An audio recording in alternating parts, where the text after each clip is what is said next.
first word that comes to mind when you think about managing your finances is overwhelm, then I have created this episode specifically for you.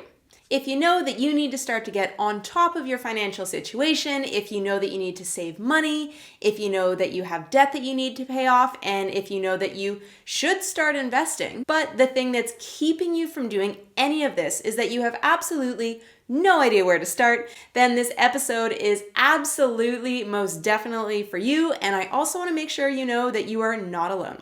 So stick around and I'm going to walk you through a framework to follow that's going to guide you through the process of saving your money, paying down your debt, and getting started with investing for your future. Before we dive in though, I want to say a quick hello and welcome to the How to Adult Show.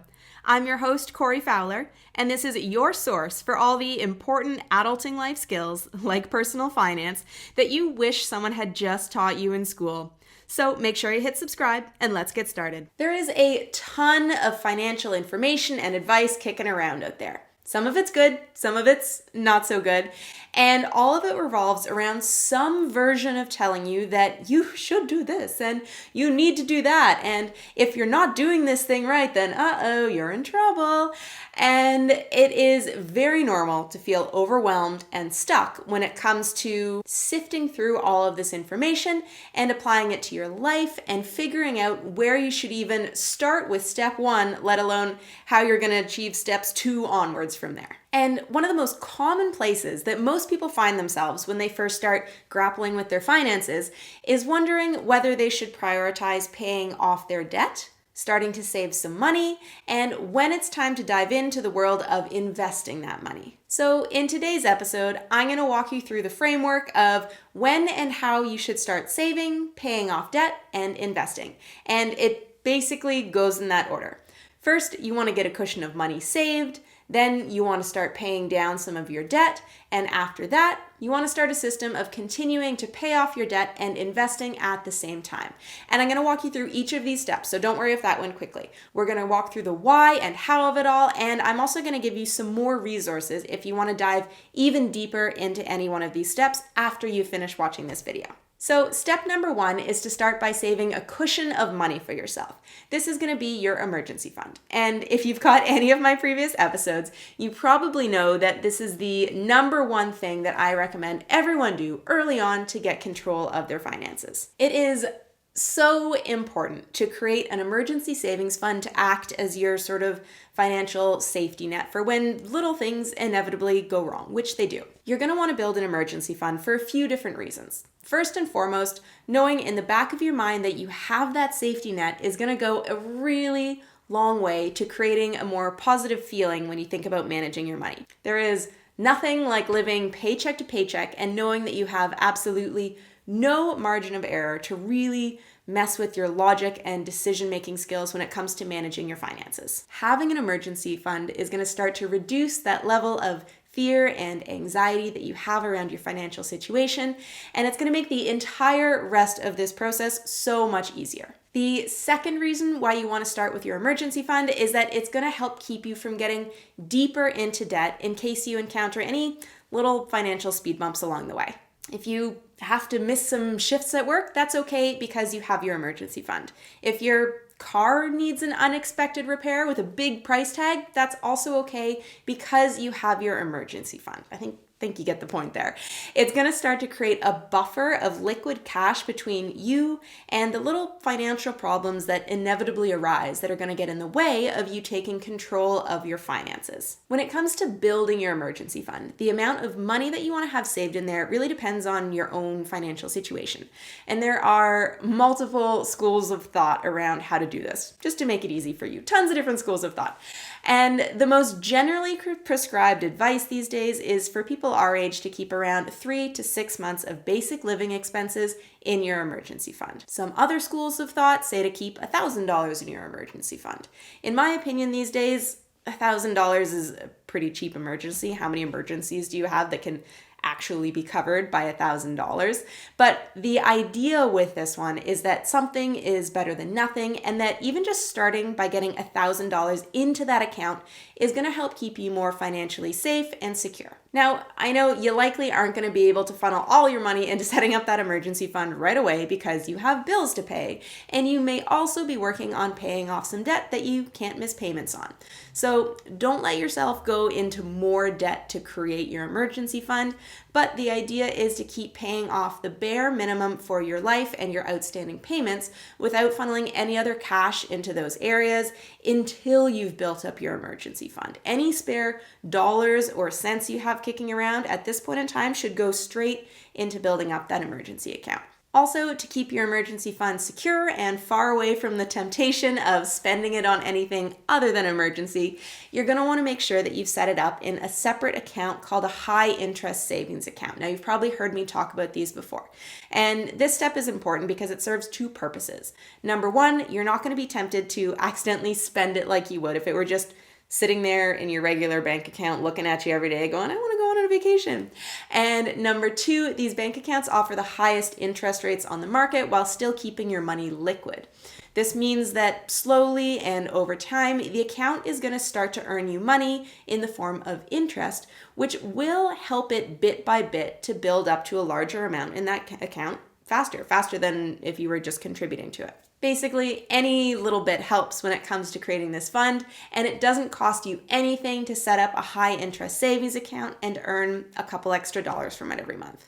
If you're located in Canada like I am, I've linked my favorite high interest savings account that's currently available to Canadians in the description for this episode, and I highly recommend that you go open up an account and put your emergency fund in there if you haven't done this already. And one more point finally on this topic, if you're already glossing over a little bit because it feels impossible for you to pull together a few extra dollars here and there to build your emergency fund, I want you to go ahead and take a look at episode number 16 after this, which is all about 10 ideas for ways that you can save or earn a little bit of extra money so that you can put it all towards building up your emergency fund. That episode is really helpful if you're trying to figure out how to get started on this first step. So moving on from emergency funds, step number 2 is to pay off any high interest debt you may be carrying. Once you have your emergency fund built, however much that is for you, you're going to want to start on the process of absolutely wiping out your high interest debt.